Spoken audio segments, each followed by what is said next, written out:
Welcome to Radha channel. ನೋಡಿ friends, ನಾನಿವತ್ತು ಭಾರಿ ವಿಶೇಷವಾದ ಗೆಡ್ಡ, ಕರಿಕೆಸ ಗೆಡ್ಡೆ ಹೇಳಿ ಹೇಳ್ತಾರೆ ಇದಕ್ಕೆ.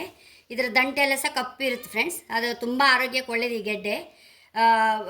ನಮಗೆ ಮೂಳೆ ಸವತೆಗೆ ರಾಮಬಾಣವಾಗಿ ಕೆಲಸ ಮಾಡುತ್ತಂತೆ ಫ್ರೆಂಡ್ಸ್. ಇದು ಕೆಲವರೆಲ್ಲ ಸೂಪಿನ ಬೇಯಿಸಿ ಸೂಪಿನ ಥರ ಸಹ ಮಾಡಿ ಕುಡಿತಾರಂತೆ. ಕಾಲು ಗಂಟೆ ನೋವೆಲ್ಲ ಹೋಗುತ್ತಂತೆ ಫ್ರೆಂಡ್ಸ್. ಮತ್ತು rich calcium, fibre, vitamin C ಸಮೃದ್ಧವಾಗಿರುತ್ತೆ ಫ್ರೆಂಡ್ಸ್. ಇದರಲ್ಲಿ ರೋಗ ನಿರೋಧಕ ಶಕ್ತಿ ಹೆಚ್ಚಿರುತ್ತೆ. ರಕ್ತಹೀನತೆಗೆ, ಕ್ಯಾನ್ಸರ್ ತಡೆಗೆ ಸಹ ಒಳ್ಳೆಯದಂತೆ. ಎಲ್ಲಕ್ಕಿಂತ ಮೇಯ್ನು ನಮಗೆ ಕಾಲು ಗಂಟು ನೋವು ಒಳ್ಳೆಯದೇ ಹೇಳಿ ಎಲ್ಲರೂ ಇದನ್ನು ಹೆಚ್ಚು ಸೂಪ್ ಮಾಡ್ಕೊಂಡು ಕುಡಿತಾ ಇರ್ತಾರಂತೆ ಫ್ರೆಂಡ್ಸ್.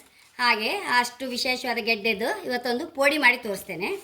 ಫಸ್ಟು ಇದನ್ನೆಲ್ಲ ಕ್ಲೀನ್ ಮಾಡ್ಕೊಂಡು ಬರ್ತೆ ಫ್ರೆಂಡ್ಸ್. ಕತ್ತರಿಸ್ಕೊಂಡು ಬಂದೆ, ಸ್ಲೈಸ್ ಕರ್ಸ್ಕೊಂಡು ಬಂದೆ. ಈಗ ಮಸಾಲೆ ಹುರ್ಕೊಂಬ. ಒಂಚೂರು ಎಣ್ಣೆ ಹಾಕತ್ತೈತೆ.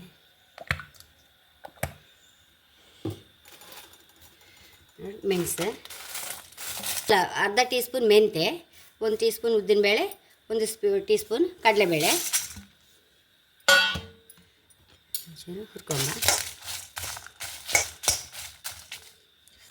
ಒಂದು ಅರ್ಧ ಟೀ ಸ್ಪೂನು ಸಾಸಿವೆ ಸಹ ಹಾಕ್ತಾಯಿದ್ದೆ ಫ್ರೆಂಡ್ಸ್. ಆ ಸಾಸಿವೆ ಹುರಿದು ನಮಗೆ ಮಸಾಲೆ ಒಳ್ಳೆ ಸ್ಮೆಲ್ ಕೊಡುತ್ತೆ ಸಾಸಿವೆ. ಮತ್ತು ಮಸಾಲೆ ಹುರಿಯುವಾಗ ಅದು ಹೊಟ್ಟುವಾಗ ಸಹ ಗೊತ್ತಾಗ್ತದೆ ಫ್ರೆಂಡ್ಸ್, ಮಸಾಲೆ ಹುರಿತೇಳಿ. ಹಾಗೆ 2 ರೀತಿಯಿಂದ ಸಹ ನಾವು ಸಾಸಿವೆ ಉಪಯೋಗ ಹಾಕಲೇಬೇಕು. ಬೇವಿನೆಲ್ಲ ಹಾಕೊಂಡಿದೆ.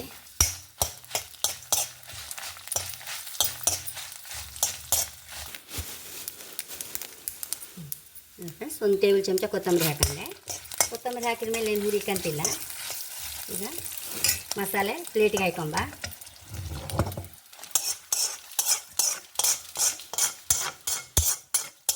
1 ಟೇಬಲ್ ಸ್ಪೂನ್ ಅಪ್ಪಷ್ಟು ಕಾಯಿ ಹಾಕೊಂಡಿದೆ. ಒಂಚೂರು ಹುಣಸೆ ಹುಳಿ, ರುಚಿಗೆ ತಕ್ಕಷ್ಟು ಉಪ್ಪು,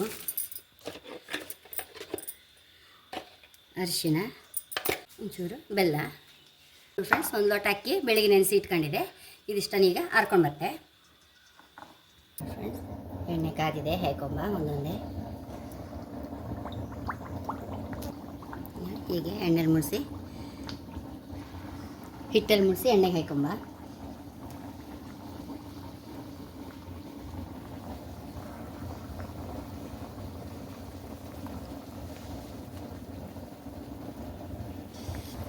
ಕಾಯ್ತಾಯಿತ್ತು, ಇನ್ನೊಂಚೂರು ಕಾಯಿಸ್ಬೇಕು.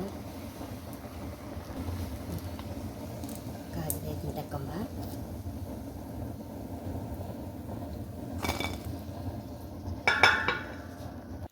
ಫ್ರೆಂಡ್ಸ್, ಎಷ್ಟೋ ರುಚಿಯಾದ ಪೋಡಿ ರೆಡಿಯಾಗಿದೆ.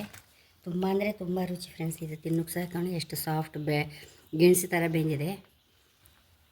ಆರೋಗ್ಯಕ್ಕೆ ಸಹ ಒಳ್ಳೆಯದು. ಮತ್ತು ಸ್ನ್ಯಾಕ್ ಐಟಮ್ ಆಗಿ ಸಹ ಸಾಯಂಕಾಲ ಶಾಲೆಯಿಂದ ಬರುವಾಗ ಇಲ್ಲಿ ಕಾಫಿ ಒಟ್ಟಿಗೆ ಆಗಲಿ, ಊಟಕ್ಕೆ ಆಗಲಿ ಎಲ್ಲ ಲಾಯ್ಕ್ ಆಯ್ತು ಫ್ರೆಂಡ್ಸ್ ಇದು. ಹಾಗೆ ನನ್ನ ಚಾನಲ್ ಇಷ್ಟ ಆದರೆ ಸಬ್ಸ್ಕ್ರೈಬ್ ಮಾಡಿ, ಲೈಕ್ ಮಾಡಿ, ಕಾಮೆಂಟ್ ಮಾಡೋದಂತೂ ಮರಲೇಬೇಡಿ. Thank you.